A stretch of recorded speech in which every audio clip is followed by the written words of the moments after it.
talking to Steffen Kummerer from OBSCURA. Steffen, thanks for joining me.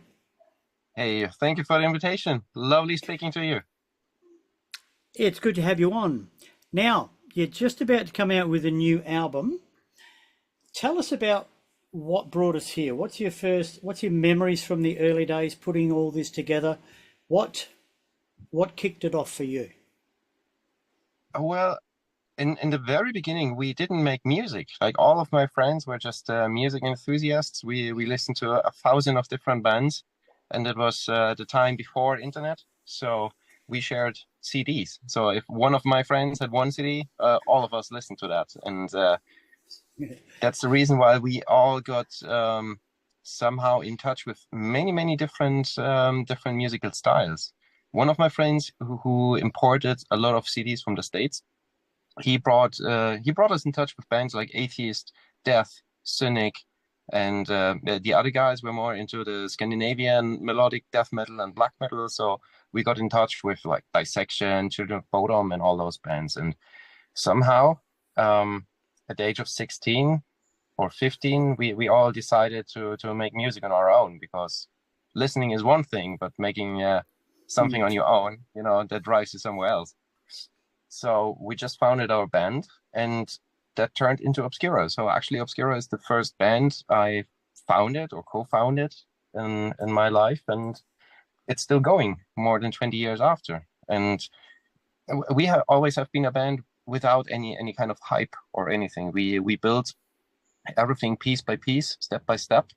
So in the very end, it was all hard work, from the DIY start of putting shows together on your own.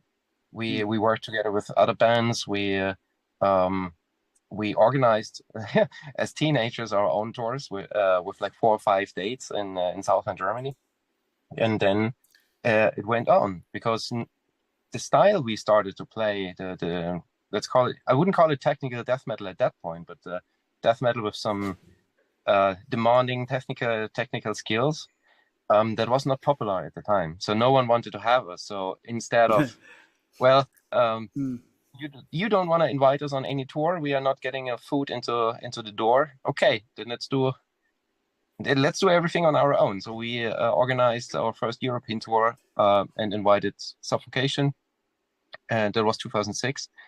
And it was a DIY European tour. And then we did another DIY European tour. And somehow Relapse Records from the States, they got aware, and we sent them a pre-production of the next album. And then we got our first international record deal. And from that point on, we simply got some coverage. A lot of fans got aware of the band, and we started to tour also abroad. And since then, it never stopped. Right now, I mean, there's a reason why we are talking Germany to Australia right now, and I'm grateful enough that we played Down Under 2 times already in our career, and I hope it's not the last time. So there's much more to come, even after more than 20 years. Tell me, when this latest album, how you worked on this. There's been a few lineup changes lately. Who was recording it, and what's the deal there? Well, since we are an international touring band, this certain lifestyle is not made for everyone. And a couple of people just are aware of all the work that is behind the scenes, aside staying on stage for an hour or 90 minutes. So also, to be straight honest, we are in our late 30s, early 40s. That's the stage when families come in, when you start to get kids, and you think twice if you want to leave home for 6 or 8 months a year. So that's totally cool. And therefore, yes, we have lineup changes. We also had them in the past, but if you lean back and you just see the big picture, we are a very consistent band. We are looking into 7 albums, a live record, demos, and worldwide touring since 2009, I think. So people come, people go, but the band always stays. And with the new record, well, the other guys joined after the songs have been written, and together as a team, we still worked on all the arrangements. And for example, the guitarist got his spots to record his solos, and I left him creative freedom, and the same goes for the bassist. All of them are world-class musicians, but they need their freedom and their spots to shine. So of course I give them that that I wouldn't call it fame, but that part to put their own stamp and their own character into this band. And I'm very happy to have all of them on the album. And we also aim to tour together in this lineup. Now, the new album, A Sonication, coming out on February 7. Tell us about where this sits in the timeline. I've seen talk of the second in a trilogy. How does it follow up from the last one, and where is the story going? Basically, we started a new chapter of the band with the latest record, A Valediction. That was the point when we changed the producer, the lineup, our partner. Like, we're working with a new label now since a few years, Nuclear Blast Records, and also the artwork artist. We work with Eliran Cantor, a very, very gifted artist who helps us on the visual end. So with A Valediction, the theme, to break it down, was more or less dealing with farewells in various fields. And the new record, A Sonication, is more or less dealing with a reflection in various ways to interpret that. In the timeline, A Valediction is the bronze record, A Sonication, the silver one, and the next one will be the golden one. So there is also an aesthetic part that connects all the records. And I love to dive into those little details. Even thinking about the vinyl editions, we put them out since the first record of that trilogy in all those colors, for all the collectors. And we work with foil printing, and again, it's really one of those parts where I love to work with when it comes to putting out an album, just to see the big picture. And after the album, and all that comes together, like the recording, the production, the performance, photos, artwork, you lean back and you see another big picture, because all of those 3 albums are put together. And if you lean back another meter or inch in that case, you see an even bigger picture, because the first chapter of the band consisted of 4 records. Now we have 3 records, and then we're going on with another one that consists out of 2 albums that are connected. So that's the way I think. I think on the long end, not in people coming and going in lineups or something. I just want to see the big picture, to have a coherent story and a nice discography to listen to front to end. Excellent. Tell me about guitars. What are you playing these days? And give us a bit of a run through. Since the very early days, I'm not a guitar collector. I love to try different brands, different productions, different pickups.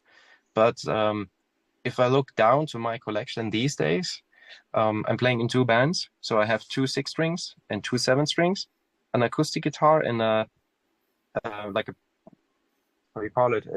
It's like a hybrid of an acoustic and electric guitar. It's a very, very cool thing I used also on the new record. So all my guitars are made by ESP and LTD, and with the guys we even came up with a very unique shape and custom guitar I'm using since more than 20 years already. It's a certain shape that's a pointy iron bird, if you want to call it like that. Yeah, very pointy with a massive long cutaway. But it plays awesome. It's absolutely balanced out, like on stage, but also in the studio. I mean, you need a big studio for that one, to be honest. But it's simply brilliant to play on, because the guys in ESP also brought their experience and expertise. They helped me a lot with choosing the right woods and the right way to connect all the different pieces. I'm a player. I'm not a crafter. I'm not a manufacturer. So if there's a team of people next to you who build guitars since probably 40 years or longer, you listen to them. And I'm very, very glad how this cooperation went so far. It's really, really cool, and I'm feeling absolutely happy. So I have one main guitar, the pointy one we are just talking about, Hmm. And that's the guitar I use on all shows. It's in perfect shape. I throw it up in the air every end of the show. So far, I'm lucky. I always catch it. But but every it's kind of cool because every now and then I get a picture of a photographer with the guitar in the air, and I put it online and I tag the A&R of ESP because at one day there will be that call. So um, Los Angeles, we have a problem. Just be very careful who you throw it to. If you throw it to a roadie, the album will be coming out early Feb. What happens for the band then? Are you going straight out on the road? Is there a launch show, a launch party? What's the deal? Right now we are preparing many more video clips, music videos for the album, and we aim for 8 clips in total. So every song of the record is getting its very own music video, Right. and that's probably consuming most of the time. We are also working on another tablet book for guitar and bass, which is really cool for the fans. And then it's probably touring for the next 3 years. So we already announced the European tour for February. We are going back to the United States and Canada in April and May with another European run going, and much more planned for the upcoming months. So there are so many places we haven't been yet. Like, just frankly speaking, Hawaii, Alaska, I don't know, Africa, so many spots and so many options and so less time. What's your unfavourite part of touring? Apart from being away from family, obviously. Besides that. That's a good question because usually I like most of it. The only thing that can be bothering a little bit is the lack of privacy at times. Because when you're on tour in one bus, it feels like a submarine on wheels. And that can be, you see, if you know people, That's a good way of putting it. That's very good. I'm going to remember that. Very good. Yeah, go on. if you think you know your friends, you know them very well after a tour. Like all the small edges and thongs in every character, they will shine through. They will get boosted and highlighted in every possible way. So what I what I came up with is being one of the guys who wake up very early. So for a musician, I'm one of one of the guys that's awake in the bus at around 8 and 9 in the morning, while others sleep until noon when you enter the venue. But those early hours, they give you some freedom. So I have my coffee, and then a second and a third one, and then the day can start. What's your favourite part of touring? My favorite part is traveling and staying on stage. I love traveling. I love seeing different parts of the world. And I'm not coming from a wealthy family, so even thinking about going to Greece or Italy back in the days was like a big task. And these days we are we are playing in Asia, in South America, and everywhere on this planet except Alaska, Hawaii, and Africa. But that's definitely something I love, and I always try to explore a little bit more than only the venue. Sometimes it's not possible, but usually that's really cool. And of course, staying on stage is priceless. It's simply brilliant to play shows. It doesn't matter if they are, I don't know, if it's a big festival production with like 50, 60,000 people, or you're playing a small gig, but people are absolutely into it. And sometimes a show with, let's say, 40, 50 people can be more fun than one of those polished festival gigs where you play in front of an anonymous crowd. So they're always good and bad days, but the good definitely are more of them. Yeah, okay. What do you like with nerves going on stage in front of, say, 40,000 people? What's the biggest crowd you've played to, and how were you in the minutes before going on stage? Hard to say. Maybe the biggest crowd was Graspop, a festival in Belgium, Europe. Yep. That was very huge, but also Summer Breeze, Southern Germany, very huge. Hellfest we played twice. Yeah. So at one point, there's no difference in 10,000 or 40,000. Yeah. Thanks God, I'm not a promoter. Yeah. Yeah. Okay. Nah, but to be honest, it's more or less always the same routine. I'm only nervous when I don't have time to look over my own equipment. So I have a routine that takes maybe 45 minutes, an hour before the show. I just go through everything. I warm up on the guitar. I'm just, checking everything from batteries to cables. Although I know everything is cool, but you just want to be secure. It's less about the physical part. It's more about calming down and take it easy, get some rest, and be like focused on stage. That's more important. And if that is not possible, for example, if you're arriving late to whatever issues, then I'm getting nervous, even in front of 200 people. Yeah, yeah, okay. Fair enough. What's the funniest thing that's happened on tour? I'm not allowed to say that. What's the second funniest?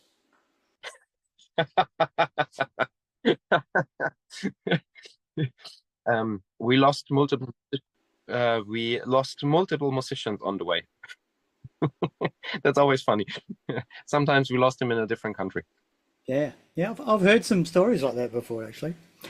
Have you had a moment where you've come off stage and you've said to yourself, "Holy crap, did that just happen?" There's got to be a story like that in there somewhere. Yes, we played in Winnipeg recently. That was 2021. Yep. We gambled a little bit because at that time there have been all those pandemic restrictions still going on in Canada, but not in the US. So we started playing in the US. All other tours, they canceled the Canadian shows, and we somehow stick to it. So we just gambled and said, it will be fine, it will be fine. Call it naive, call it optimistic, whatever. But so what happened a day before we were supposed in Winnipeg, all restrictions got lifted. So we went to the venue. It was absolutely packed to the max. People freaked out. And at one point, there was a guy trying to climb the stage. And I figured he's blind. And he asked me on the stage if I could show him where the crowd is because he wanted to crowd surf. So the people, the guys and girls in the first 2-3 rows, they told me, yeah, he's famous for that. Everybody knows him. So, okay, what you got to do, you had to go to do, So I throw him into the crowd. And he had the time of his life. He was crowd surfing. A minute later, he was in the first row again. I think he didn't see that coming, that there were other people also crowd surfing after he was the first one. So he got smashed so badly by 2 guys. But he had the time of his life. For us, it was the most weird thing ever. But one of those stories that you can't come up with that at all. Really cool. Now, album coming out very soon, touring's happening. What about coming down here? What's happening there? Well, I think after last time, I still have a jet lag. That's quite a year ago. But traveling is absolutely brutal over there. But every time we went down, it's 2 times so far, we felt absolutely welcome in any city. And the last time we played Melbourne and Sydney, just a festival show and a side show. But it was really, really cool. And if we can make it happen to come back, I would love to play not only 1 or 2 shows, but cover the entire country and maybe even hop over to your neighbors in New Zealand for 1 or 2 shows. That would be really nice. That's something new for us as well. And then we can also cover, I don't know, other cities like Adelaide and Brisbane, Perth. All those country parts, Tasmania. Yeah. Yeah, excellent. Oh, it sounds good. Sounds good indeed. Steffen, thanks so much for having a chat to me. Good luck with the new album coming out early Feb. Really good luck with that. Good luck on your tour, and hopefully we'll see you down here again soon. Thank you very much for having me. It was a pleasure talking to you. Really nice conversation, and see you very, very soon down on the other side of the planet. Goodbye. Ciao, ciao. Good.